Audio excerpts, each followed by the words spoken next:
warahmatullahi wabarakatuh. Waalaikumsalam warahmatullahi wabarakatuh. Apa kabar anak-anak? Baik. Alhamdulillah. Gimana? Semangat nggak pagi hari ini sekolahnya? Alhamdulillah semangat. Ini namanya baru siswa ya? Semangat. Dah, sebelum kita mulai pembelajaran, terlebih dahulu kita membaca doa. Ayo, salah satu dari kalian ada yang memimpin. Ayo, siapa yang berani? Iya, kamu silakan mimpin doanya. Ya, baiklah. Bismillahirrahmanirrahim. Alhamdulillahi rabbil alamin. Ar-Rahmanirrahim. Maliki yaumiddin. Iyyaka na'budu wa iyyaka nasta'in. Ihdinas siratal mustaqim. Siratal ladzina an'amta 'alaihim ghairil maghdubi 'alaihim waladdallin. Amin. Raditu billahi rabba wa bil islami dina wa bil muhammadi nabiyya wa rasula. Rabbi zidni ilma warzuqni fahma birahmatika rahimin. Amin.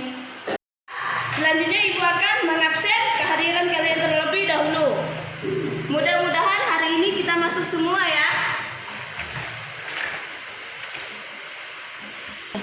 Andika Rahmani Saputra. Hadir. Hadir. Ayu Lestari Saputri. Hadir. Dimas Nugraha Holid. Hadir. Koma Surya Ningrat. Hadir. Melati Bunga Lestari. Hadir.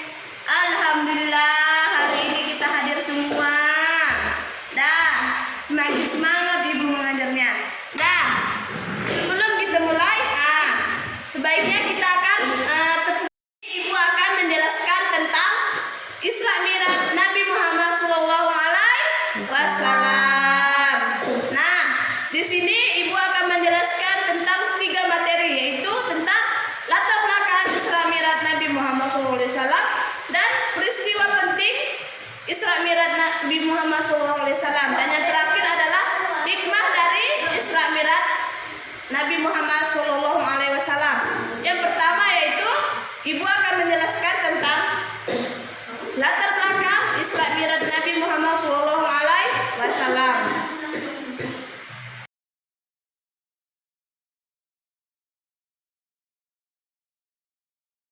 Nah, yang pertama yaitu apa itu Isra? Ada yang tahu? Tidak ada. Baiklah. Di sini ibu akan menjelaskan yaitu Isra adalah perjalanan Nabi Muhammad SAW yang diatur oleh Allah Subhanahu wa taala dari Masjidil Haram sampai ke Masjidil Aqsa. Sedangkan Mi'raj adalah perjalanan Nabi Muhammad SAW yang diatur oleh Allah Subhanahu wa taala dari Masjidil Aqsa hingga Sidratul Muntaha. Nah, jadi Isra dan Mi'raj adalah kekuasaan Allah Subhanahu wa taala yang memperjalankan hambanya, yaitu Nabi Muhammad SAW dari Masjidil Haram di kota Mekah sampai ke Masjidil Aqsa di Yerusalem pada malam hari, kemudian dilanjutkan sampai ke langit ketujuh yang biasa kita sebut dengan Sidratul Muntaha.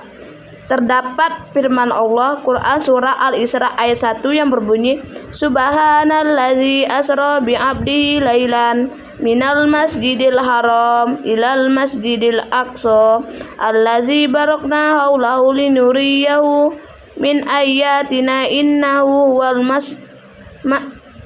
huwa samiul basir, yang artinya Maha suci Allah yang telah memperjalankan hambanya yaitu Muhammad pada malam hari dari Masjidil Haram ke Masjidil Aqsa yang telah kami berkahi sekelilingnya, agar kami perlihatkan kepadanya sebagai tanda-tanda kebersamaan kami. Sesungguhnya Dia Maha mendengar dan Maha melihat. Nah, ada yang sudah jelas? Jelas ya. Nah, kemudian setelah mengapa Nabi Muhammad itu di Isra Mi'rajkan? Nah, di sini karena setelah menjadi rasul, Nabi Muhammad SAW itu semakin giat berdakwah, maka semakin banyak pula tantangan dan ancaman yang datang. Nabi semakin cemas dan khawatir akan keberhasilan dakwahnya. Setiap kali Nabi merasa cemas dan khawatir, Allah Subhanahu wa taala selalu menenangkan hati beliau dengan menurunkan wahyunya. Nah, begitu. Nah, ada yang tahu kapan terjadinya Isra Mi'raj? Isra Mi'raj itu terjadi pada malam tanggal 27 Rajab tahun 621 Masehi. Nah, di situ Rasulullah sedang duduk merenung di serambi masjid. Nah, datanglah Jibril mendekati beliau dan mengajaknya untuk melakukan perjalanan jauh, yakni Isra dan Mi'raj. Nah, begitu. Nah, sampai di sini ada yang ingin ditanyakan dari latar belakangnya Isra Mi'raj. Nah, begitulah perjalanan Nabi Muhammad selama Isra Mi'raj. Nah, kita lanjutkan. Jika tidak ada yang ingin bertanya, kita lanjutkan kepada materi yang kedua, yaitu tentang peristiwa penting dalam Isra Mi'raj Nabi Muhammad SAW.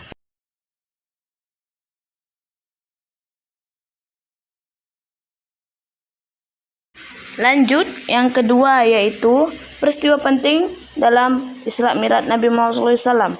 Nah, ada yang tahu kenapa Nabi Muhammad SAW menempuh perjalanan yang sangat menakjubkan pada saat dilaksanakannya Isra Mi'raj?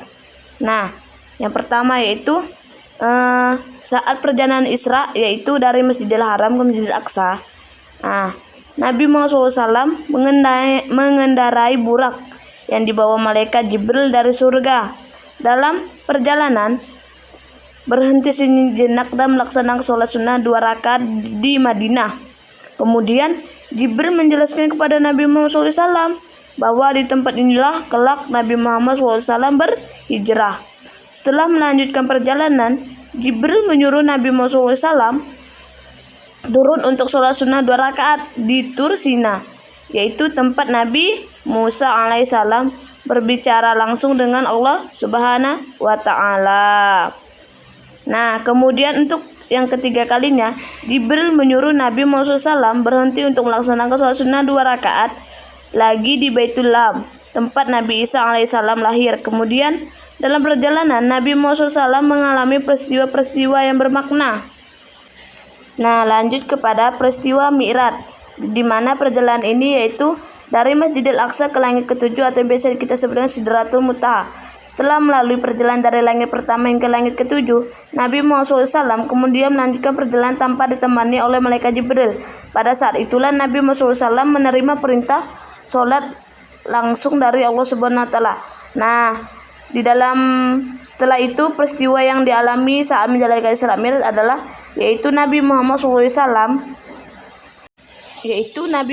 bertemu dengan jin Ifrit, dan Rasulullah menyaksikan orang yang tak henti-hentinya menuai atau memanen hasil tanamannya sebagai gambaran bagi orang-orang yang berjuang dalam membela agama Allah. Nah, amal mereka dilipat gandakan sampai 700 kali. Kemudian Nabi Muhammad SAW mencium bau harum, yaitu Jibril menjelaskan bahwa bau tersebut adalah bau dari kuburan Masyita berserta keluarganya yang dibunuh oleh Raja Fir'aun karena tetap teguh mempertahankan keimanannya kepada Allah Subhanahu wa taala. Gambaran dosa dan hukuman bagi orang-orang berzina. Nabi diperlihatkan ada beberapa orang yang membawa daging, dan di sebelah orang-orang itu terdapat daging yang sudah membusuk. Kemudian orang-orang itu membuang daging di bawahnya dan mengambil daging yang sudah membusuk. Setelah itu, gambaran dosa-dosa dan hukuman bagi orang yang suka makan riba. Gambaran dosa dan hukuman bagi orang yang suka berdusta dan membicarakan keburukan orang lain. Kemudian Nabi juga memperlihatkan gambaran wajah-wajah para malaikat penjaga neraka. Wajahnya menakutkan, tidak tersenyum, dan tidak memperlihatkan keramahan dan kelembutan sedikit pun. banyak peristiwa yang disaksikan oleh Nabi Muhammad SAW dalam perjalanan Isra Mi'raj tersebut. Nah, ini merupakan peringatan agar manusia jangan sampai berbuat dosa. Sekecil apapun dosa pasti akan ada balasannya. Nah, jadi kita sebagai umat Islam harus berkecil hati, jangan sombong, dan jangan mengejek-ejek orang lain, seperti Nabi Muhammad yang selalu taat kepada Allah Subhanahu wa Ta'ala. Nah, dari peristiwa ini ada yang ingin ditanyakan?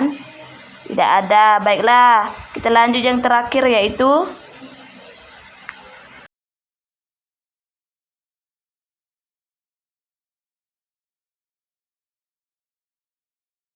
hikmahnya, yaitu kita harus meyakini bahwa apapun yang Allah Subhanahu wa Ta'ala kehendaki bisa terjadi karena Allah Maha Kuasa atas segala sesuatu. Oleh karena itu, manusia tidak boleh sombong seperti yang dicontohkan oleh Nabi Muhammad SAW. Walaupun dia seorang pemimpin, tapi Nabi tidak sombong. Nah, seperti Nabilah yang wajib kita contoh. Nah, lanjut hikmah yang kedua, yaitu kita wajib taat kepada Allah dan Rasulnya. Ketaatan kita harus dibuktikan dengan baik. Nah, contohnya seperti ibadah. Yang utama dalam Islam adalah kita harus menegakkan sholat. Kita harus sholat 5 waktu, karena perintah sholat diterima langsung oleh Nabi Muhammad SAW. Seperti peristiwa Isra dan Mi'raj. Nah, jadi kita harus sholat, ngaji, dan melakukan kebaikan agar bisa mencontoh Nabi Muhammad SAW. Hikmah yang ketiga, yaitu kita harus mencintai dan bangga kepada Nabi Muhammad SAW, karena bukan hanya nabinya umat Islam, tetapi beliau juga pemimpin umat seluruh dunia. Nah, selain Nabi itu pemimpin di kota Mekah atau Yerusalem, Nabi juga membuktikan bahwa Nabi dicintai oleh bangsa yang bukan orang Arab, tetapi sampai di luar Arab juga beliau sebagai pemimpin. Nah, jadi kita sebagai umat Islam harus bangga mempunyai pemimpin seperti Nabi Muhammad SAW. Nah, dari kisah tadi ada yang ingin bertanya. Nah, jika tidak ada, ibu akan memberi soal untuk kalian untuk dikerjakan di rumah. Nah, keluarkan buku dan pulpennya terlebih dahulu ya. Kemudian kita catat soalnya. Yang pertama, soal yang pertama, apa yang kamu ketahui tentang peristiwa Isra Mi'raj? Sudah selesai? Lanjut ke nomor 2. Apa yang diperintahkan Allah Subhanahu wa Ta'ala bagi seluruh muslim dari peristiwa Isra Mi'raj? Dah selesai? Lanjut ke nomor 3 yang terakhir, yaitu apa hikmah dari peristiwa Isra dan Mi'raj? Nah, selesai? Dah. Sekarang dikerjakan di rumah. Nah, cukup pada pembelajaran hari ini sudah selesai. Nah, dari peristiwa Isra Mi'raj ini ibu akan simpulkan, yaitu bahwa Isra Mi'raj adalah perjalanan Nabi Muhammad dari Masjidil Haram ke kota Mekah sampai ke Masjidil Aqsa di Yerusalem pada malam hari, kemudian lanjutkan lagi ke langit ke-7 atau yang biasa kita sebut dengan Sidratul Muntaha. Dan Nabi Muhammad SAW tanpa perantara malaikat Jibril, yaitu ketika Nabi dimi'rajkan ke Sidratul Muntaha. Pada awalnya perintah sholat dan sehari semalam ada 50 kali. Kemudian Nabi Muhammad memohon keringanan kepada Allah Subhanahu wa Ta'ala. Akhirnya kewajiban sholat menjadi 5 waktu. Nah, hikmahnya, yaitu Allah Subhanahu wa taala maha berkehendak atas segala sesuatu. Kemudian kita wajib taat kepada Allah dan Rasulnya, dan kita harus mencintai dan bangga kepada Nabi Muhammad SAW. Kemudian Isra'nya Nabi yang dimulai dari kota Mekah menuju Yerusalem membuktikan bahwa Nabi dicintai oleh bangsa yang bukan Arab saja, tapi juga sampai di luar Arab. Dah, selesai. Sampaikan. Jika ada yang ingin bertanya nanti silahkan pergi ke kantor. Sebelum ibu menutup, marilah kita membaca doa terlebih dahulu. Ayo kamu pimpin lagi doanya. Ayo kita membaca doa bersama-sama. Bismillahirrahmanirrahim. Wal asri innal insana lafi husrin illal ladzina amanu wa amilus solihati wa tawasau bil haq wa tawasau bis sabr. Shadaqallahul azim. Nah, kita sudah membaca doa. Nah, siapa yang paling rapi